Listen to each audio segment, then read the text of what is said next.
In a bid to generate foreign reserves, cash-strapped Pakistan's ruling government, led by PM Shehbaz Sharif, is looking to seek international investment as the aviation facilities in the country are dwindling. It should not be surprising how the government has come up with the announcement to lease out the Islamabad International Airport to international investors in the first phase. In the past, Pakistan's Economic Coordination Committee granted permission to outsource the operations in the lands of three major airports in Pakistan: Islamabad, Karachi and Lahore, under a public-private venture to expand the country's foreign exchange reserve. One top official, in his conversation with Pakistan The News International, stated that there remains some practical issues that need to be resolved at the earliest before the handover to the international entity. Per se, the national flag carrier, Pakistan International Airlines, is a defaulter in providing various facilities to Pak airports. In the past, Pakistan's newspaper Dawn also quoted the International Air Transport Association (IATA) as saying that it has become a tough challenge for carriers to serve Pakistan as a struggle to repatriate the dues which are paid in dollars. Pakistan was included in the blocked fund country list in April 2022 and continues to get monitored in the IATA's list for the year 2023 too. IATA, which represents some 300 airlines comprising 83% of global traffic, made the shocking revelations on March 21, 2023, stating that Pakistan has blocked over $290 million of airline dues. IATA further warned Pakistan of the termination of the operations of foreign airlines in the nation due to the sustained blockage of cash payments. IATA's Director General Willie Walsh firmly said that it is not feasible for airline companies to offer their services when the Pakistan government is unable to repatriate the revenues arising from the failed commercial activities of the PIA. He said, "You cannot be there to invest when all you get is repatriation." Leaving it open to the public, foreign entities, aviation programs in Islamabad face a tough time. Earlier on March 31, 2023, the Pakistan Economic Coordination Committee, backed by Financial Minister Yadav, reported how Pakistan's national carriers have accumulated a whopping loss of 400 billion Pakistani rupees. Pakistan's ongoing economic crisis has long been a matter of debate on social media.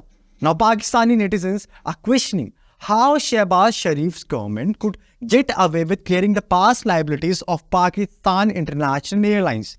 How will the new airport operator allow free-of-cost facilities to the carrier before moving ahead?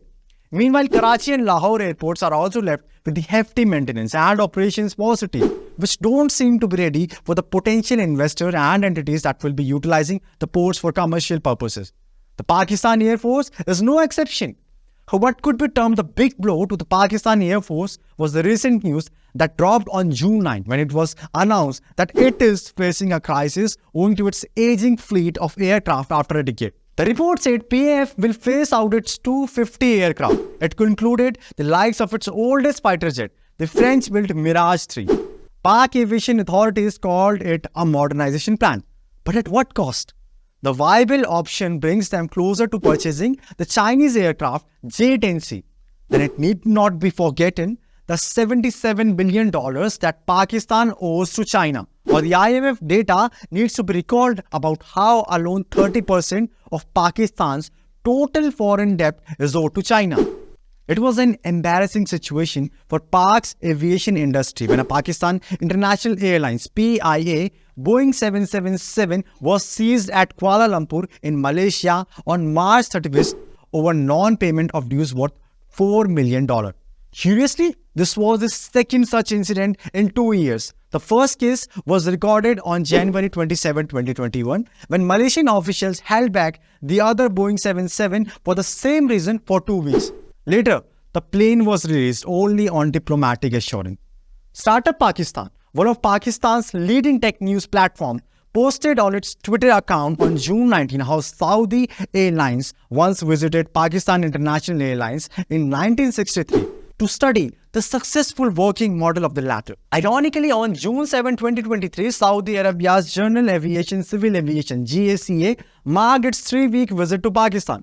But this time, the purpose contrasts, which is to evaluate the security measures taken by direct flights from Pakistani airports to Saudi Arabia. So now one may self-evaluate the internal security that Pakistan offers. And by the way, this is the nation that Pakistan called a special relationship. Leave out all the rest. Pakistan's aviation crisis is actually a byproduct of its financial crisis, as the nation is facing the worst economic slowdown in recent times. The Human Development Index report ranked Pakistan in the 161st position out of 185 countries.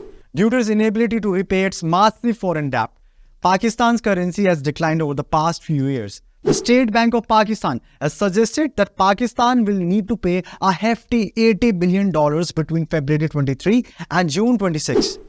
The World Food Programme ranked Pakistan among global food shortage hotspots. Presently, several critics are of the opinion that successive governments in Pakistan have long neglected the aviation industry, the aftermath of which is now coming forward.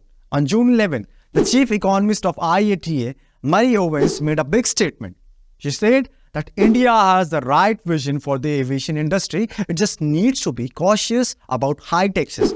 The same IATA once had a study from around 5 years ago that concluded that Pakistan could increase air travelers to 35 million a year by 2038, adding $9.3 billion to the nation's GDP and preparing 8 lakh jobs in Pakistan aviation industry. Looking at the present aviation crisis, it seems far from reality. Keep watching the pamphlet.